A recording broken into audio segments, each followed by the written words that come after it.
안녕하세요, 허브보리 매니저입니다. 여러분들의 건강한 살찌우기 방법을 알려드리기 위해 꾸준히 영상을 제작하고 있습니다. 건강하게 살찌우는 방법이 생각보다 쉽지 않은데요. 무엇보다 자신의 현재 상황을 파악하고 그에 맞게 살찌우는 방법을 알아가는 것이 필요합니다. 영상을 보시면서 궁금하신 부분이나 어려운 점이 있으시다면 댓글로 질문해주세요. 더 건강한 살찌우는 방법을 알고 싶으시다면 좋아요와 구독, 알람 설정까지 부탁드립니다. 건강하게 살을 찌우기 위해서는 먼저 자신의 몸의 상태에 대해 파악하고 있어야 하는데요. 하지만 내 몸 상태를 모르고 살을 찌우려고 하신다면 많은 어려움을 겪을 수 있습니다. 그럼 어떤 것들이 살을 찌우기 힘든 원인일까요?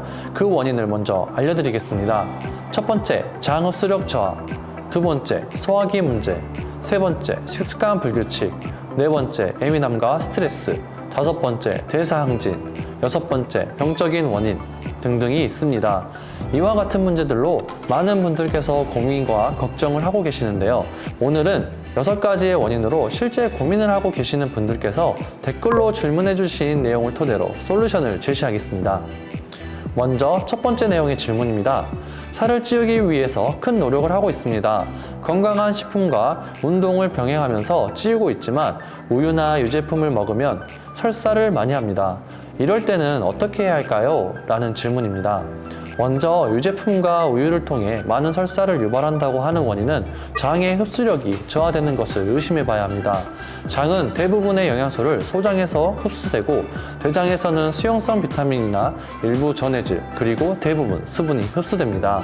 하지만 장 기능의 저하로 인해 아무리 많이 먹거나 좋은 음식을 먹어도 장이 바로 흡수하지 못하고 바로 대변이나 소변으로 그대로 배출하기 때문에 같은 양이라도 흡수하는 영양분의 양이 적습니다. 그래서 장의 기능을 활성화해주는 것이 가장 좋은 결과를 나타낼 수 있습니다.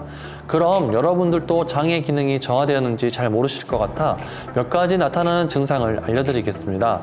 밥만 먹으면 화장실로 바로 가는 경우, 술 먹은 다음날 설사하는 경우, 우유 먹으면 설사하는 경우, 차가운 음식을 먹으면 설사하는 경우, 하루에 화장실을 자주 가는 경우, 대변에 음식물이 섞인 경우, 조금만 긴장하고 신경을 써도 배가 아프고 설사를 하는 경우입니다.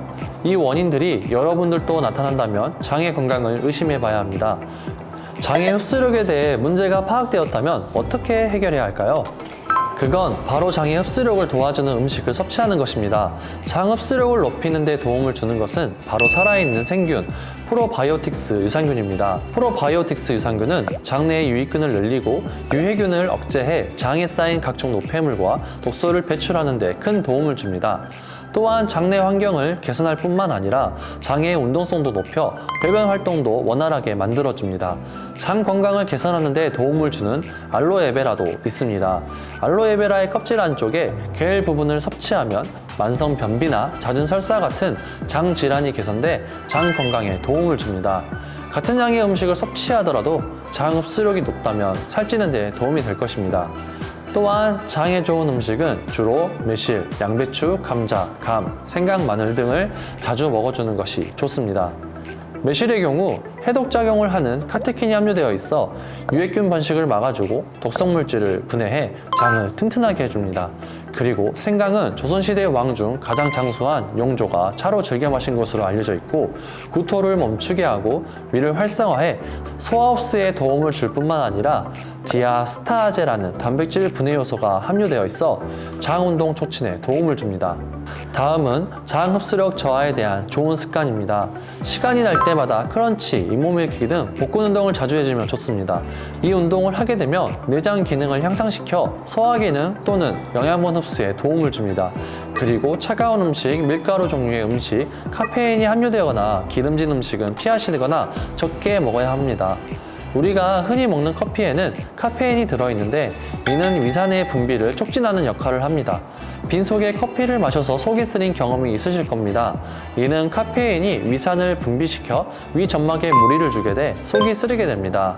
그래서 카페인을 마시고 싶으실 땐 음식을 드신 후 마시는 것이 좋지만 카페인이 들어있는 음료보다는 따뜻한 물을 드시는 것이 가장 좋습니다. 따뜻한 물을 마시게 되면 체내 온도가 상승하게 돼 장 연동 운동에 도움도 주고 배변 활동도 원활하게 만들어줘 장 건강뿐만 아니라 체내에 쌓인 노폐물, 독소를 제거하는 데도 도움을 줍니다. 섭취량은 하루에 약 2리터 정도 섭취하면 가장 좋습니다. 두 번째 질문을 한번 읽어보겠습니다. 평소 신경을 써야 하는 일도 많고 기초적으로 매우 예민하고 스트레스를 많이 받는 성격입니다. 살이 정말 너무 간절하게 찌고 싶습니다. 좋은 솔루션이 있을까요?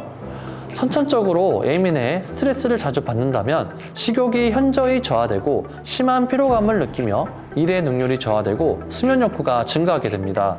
이 상태가 심해지게 되면 식욕 저하로 인해 체중 감소가 나타나게 됩니다. 하지만 살면서 그리고 일하면서 스트레스를 받지 않을 수는 없습니다. 스트레스를 유연하게 대처하는 방법을 찾는 것이 좋습니다.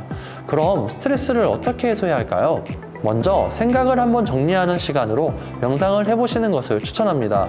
마음에 쉼을 주는 것도 하나의 방법이기 때문에 명상을 통해 복잡한 생각을 덜어낸다면 스트레스도 한층 해소될 것입니다. 그리고 항상 자신에게 긍정적인 마음으로 일을 진행한다면 생활의 모습도 긍정적으로 변하게 될 것입니다.